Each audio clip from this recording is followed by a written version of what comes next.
Everyone talks about how cheap the Philippines is and how you can live here for $1,500 a month. And technically that's true, but what nobody really tells you is how easy it is to slowly lose control of your budget without even realizing it. Because the problem isn't the big expenses, it's the small ones. The "it's only a few dollars" mindset that starts to creep in day after day. And before you know it, you're not saving anything, you're not building anything. And if something goes wrong, you're not prepared. When I first made the decision to move to the Philippines, I thought I had it all figured out because I had done the research, watched the videos, read the comments, and everything kept pointing to the same number, $1,500 a month. And not just to survive, but to actually live. And on top of that, I had about $30,000 in savings. So in my mind, I wasn't just comfortable. I felt secure because even if things went a little over budget, I had a cushion, something to fall back on. And honestly, that gave me confidence in a way I hadn't felt in a long time. The first few weeks felt exactly like I imagined. Everything felt cheaper. Meals that only cost a few dollars, transportation that barely made a dent, rent that was a fraction of what I was used to. And it felt like I had escaped the pressure, like money finally stretched again. And that's where it starts to feel almost unreal. Because for the first time in a long time, you're not stressing about every dollar, you're not thinking ahead to the next bill. You're just enjoying the moment. And that feeling makes it very easy to let your guard down, because when things feel easier financially, you naturally stop being as careful as you were before, and you don't even realize that shift is happening. And that feeling is powerful, because when everything feels cheap, you stop thinking about money the same way. You stop calculating every decision. You stop questioning small purchases, because in your mind, it's all affordable and under control.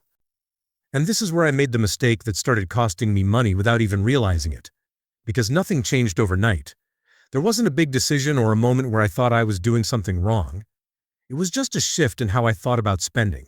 And once that shift happened, everything that came after started to add up in ways I didn't see at the time. And this is where things started to change, not in a big obvious way, but in small decisions that felt completely harmless at the time. Ordering food instead of cooking because it was only a few dollars. Taking a Grab instead of a jeepney because it was more comfortable. Going to the mall more often because everything still felt cheaper than back home. Picking up imported items at the grocery store because they reminded me of home. Running the air conditioning longer because it was hot, and I could. And none of these felt like mistakes. None of them felt excessive. They felt normal. And that's what makes it dangerous. Because you're not overspending in a way that feels irresponsible. You're just living in a way that slowly adds up. And that's what makes it so easy to ignore. Because if you were making big obvious mistakes, you would catch it right away. But when it's small decisions spread out over days and weeks, it never feels like a problem in the moment. It just feels like normal life. And that's exactly how the budget slowly starts to drift without you realizing it. And what makes it even harder to catch is that every single decision feels justified in the moment. Because you tell yourself it's still cheaper than back home. So it doesn't feel like overspending, it feels like you're still being responsible. And that's where people get caught off guard. Because you're not tracking the pattern. You're just reacting to each situation as it comes. And over time that turns into habits. And those habits turn into a lifestyle that costs more than you planned for, without ever feeling like you made a big mistake. It didn't hit me all at once. There wasn't a moment where I suddenly thought I was spending too much. It was more subtle than that. I started noticing my savings wasn't growing. Then I noticed it wasn't even staying the same. It was slowly going down month after month. Not by a huge amount, but enough to notice. And that's when it started to bother me because the plan was simple. Plan a budget of $1,500 a month and leave my savings alone. But that's not what was happening. And the more I looked at it, the more I realized something wasn't adding up. And when I finally sat down and looked at the actual numbers, that's when it really hit me. Because what I thought I was spending and what I was actually spending were two completely different things. And the worst part was I didn't even notice when it started happening. So I finally sat down and looked at everything. And that's when it became clear that rent was around $600. And at that point, I already knew I was pushing the limit. I just hadn't fully accepted by how much yet. Because when you're living day to day, it never feels like you're going over, it just feels like normal spending. Food was closer to $500 than I expected. Utilities, especially with air conditioning, were higher than I thought. Transportation added up with those grab rides here and there, and then everything else like visa fees, eating out, and random purchases that didn't seem like much. Individually, but together added up fast. And by the time I put it all together, I wasn't at 1,500. I was closer to 1,700, sometimes even more. And seeing that number written out like that hits different. Because in your head, you're still thinking you're living within your budget, but the reality is you're already past it. And this is where it really hits.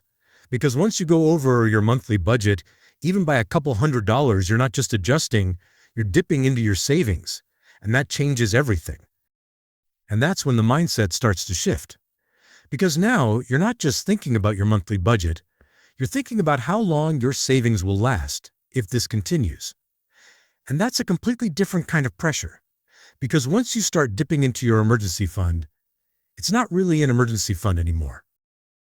Because now your safety net is shrinking. And then something small happens like a medical expense, a visa cost, or just something unexpected, and suddenly you feel it.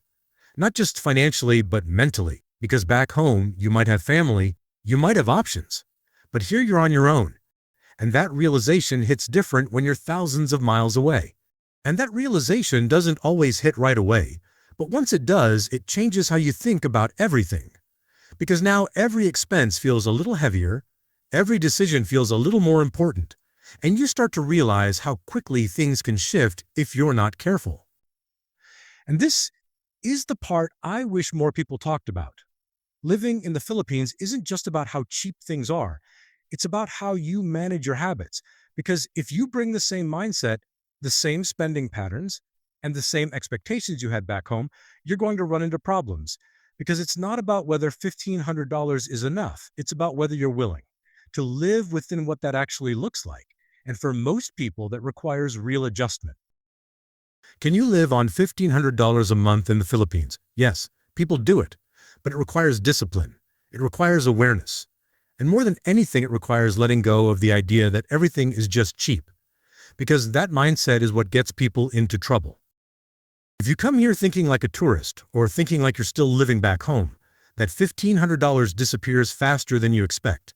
But if you take the time to adjust, to understand the lifestyle, and to respect the difference, it can work. So the real question isn't can you live on $1,500 a month in the Philippines? The real question is, are you willing to live the way it requires? And it usually starts the same way, with that one small shift in thinking. The moment where everything feels cheap and under control, because that's where it started for me. And if you're thinking about making a move like this, just understand that it's not really about the number, it's about how you manage it. Because two people can come here with the exact same budget and have completely different outcomes.